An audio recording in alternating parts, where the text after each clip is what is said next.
Good evening, everyone, and welcome back to Vino Veritas. I'm Anthony, and this is my talented co-host, the Master of Wine, Jeannie. And we're here to share with you everything about the wonderful world of wine. Now, there's a lot of different wines out there and a lot of different foods, but how do you match them together? Jeannie, what are your thoughts? Well, there's some basic tips. You can go with red wine and meat, or white wine with fish, but that's really old school. And now we've come to the new generation where we're experimenting with lots of different seasonings from around the world. We have flavor profiles that range from very light to intense and powerful. So we're looking for a match between intensity to intensity, flavor to flavor. So if you have a butter sauce or a cream sauce and you have it with chicken or pork, it goes beautifully with white wine. So it's not the raw ingredient that's the most important, but the seasoning and the sauces. Okay. But what about in Hong Kong? We like to order a lot of different dishes and do family style. What do I do then? Well, in traditional Asian style family meals, you want a wine that's really versatile. And versatile wine means something that's refreshing. It cleanses between bites because every bite can mean a different combination of flavors. Because we have those roving chopsticks going in and out of chicken, fish, vegetables. Yes. And so here we go.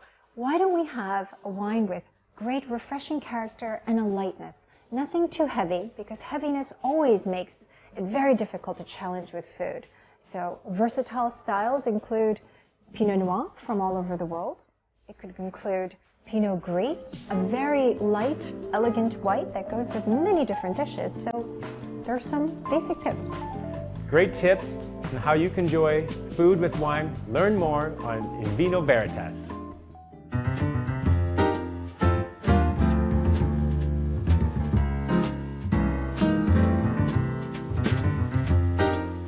Having a glass of wine is already an enjoyment, but it's a real treat to enjoy a good glass of wine, especially when sharing it with a group of like-minded wine lovers. And of course, to know more about the stories behind the wines and share their views and feelings about the wine. Tonight, we have gathered a group of wine lovers with, of course, Jeannie, our Master of Wine.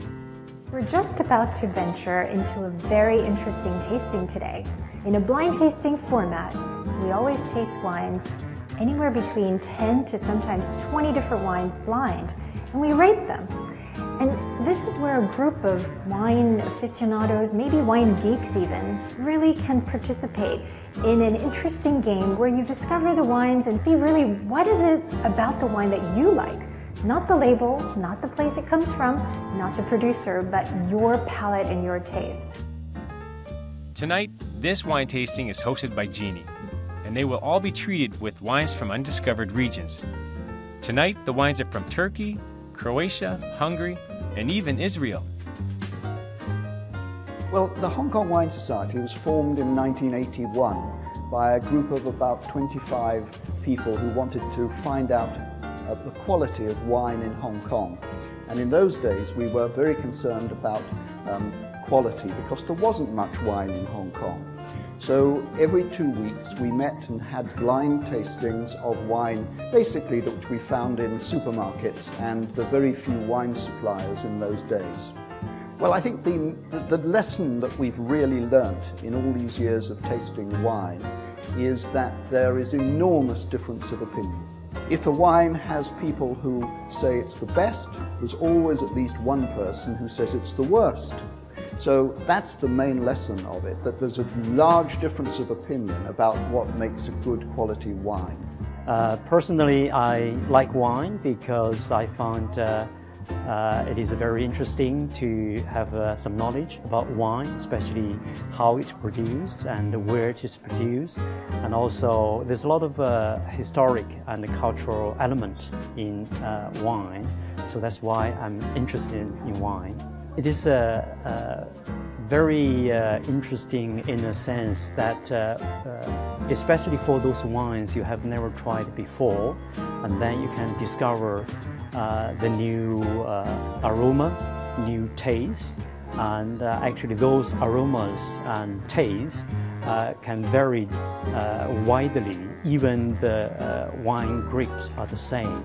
So this actually is a process of a discovery. That's why, as academics, I like to discover the new things.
balance the fat of the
than I expected. Me too, actually. Like a little bit of a competition with the wine. Yeah. And the wine is trying to dominate, and the food comes back. But not bad. I thought it was going to be Yeah, it's less more challenging than I expected. Yes. Yes, exactly. You don't have to drink the wine at every sip, every time. So you kind of look at what's in front of you, and you say, this is going to match with the duck, this will match with the chicken, this will match with the vegetables, and you kind of experiment and you have fun. And I always say, if you have a hit rate, that means a good match rate in a Chinese restaurant of, let's say, 66%, so 2/3 of whatever is in front of you, then it's a great match. I will try again another time. Yeah. Thank you, Jenny. Thank you. Thank you.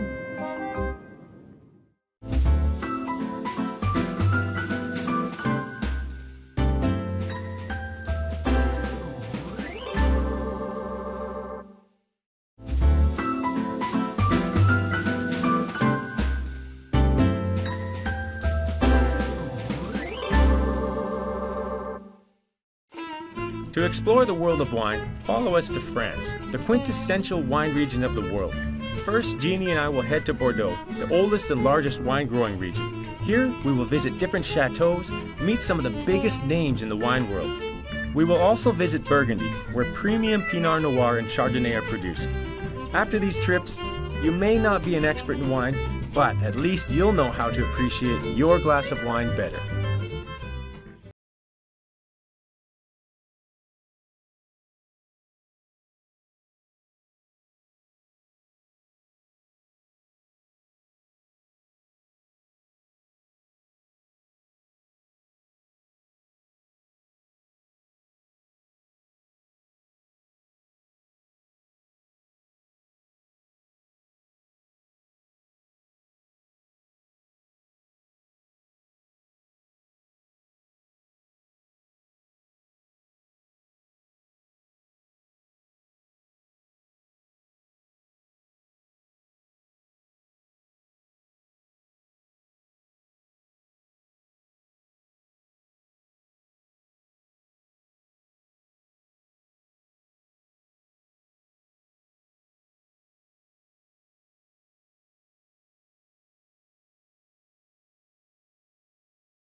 Today's an exciting day. We will go inside a cooperage and see how they make wine barrels. The long-standing relationship that wine has had with oak is worth investigating, especially since oak barrels have been used in wine fermentation and barrel aging for centuries. Oak is utilized somewhat like a seasoning to add flavor and palate appeal to a wine. In the world of wine, the wine barrel is a key element in the process of making wine and will actually affect the final outcome and the taste of the wine. Now here in Bordeaux, we are in one of the world's largest wine barrel factories, so I'm really excited to figure out how this is all done.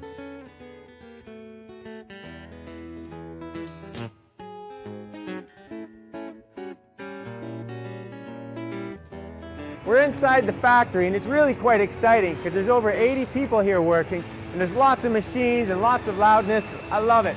Here's how it first starts. You get an ordinary piece of French oak, it's normally straight, and then it runs through this massive machine, and the final outcome is a cut, shaped piece of wood that we all recognize as the outside of the barrel.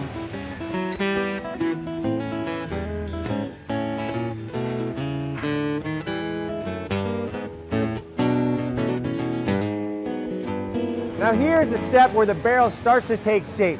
You take 32 to 34 of these oak pieces, and you can see the cooper behind me starting to put all the pieces together, kind of like in a puzzle. And then he finally will get the cable, and it squeezes and compresses the barrel into shape. A second part that's very interesting is after the type of oak is chosen, a winemaker will decide on what degree of toasting is appropriate for the wine style. And this will influence the wine's color, the aroma, and flavor, and overall style. Barrel toasting can be light, medium, or heavy, with a lighter toasting retaining some of the oak-based character for the wine, and heavier toasting giving rise to a stronger oak and smoky nuances in the wine. Okay, the barrel's almost complete. The barrel's taken shape, we have a top and a bottom, all the lids are in place. The final step is the testing. And they put around 10 to 15 liters of water and they pressurize it and they make sure it's, sealed, which is very important. If any barrels don't make it, they can go into repair process. And that's very important because the oak is very expensive. And one barrel is over 650 euros. So once the process is done and the testing is done, the barrel's pretty much made. Not only does this factory produce wine barrels, actually the owner has 2 wineries, and he's very clever because he produces all of these really cool little pieces for the home. You got wine holders to, look at this, little mini barrel. It's perfect for your home parties. Now what I really like, look at that, a barrel seat for my house. I wonder if my wife will let me keep it. Probably put it in a man cave.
Nature, and we love the feast, and our aim is to make people have pleasure with our wine, with fine wine, with a tasting they can recognize, and also in the respect of the nature.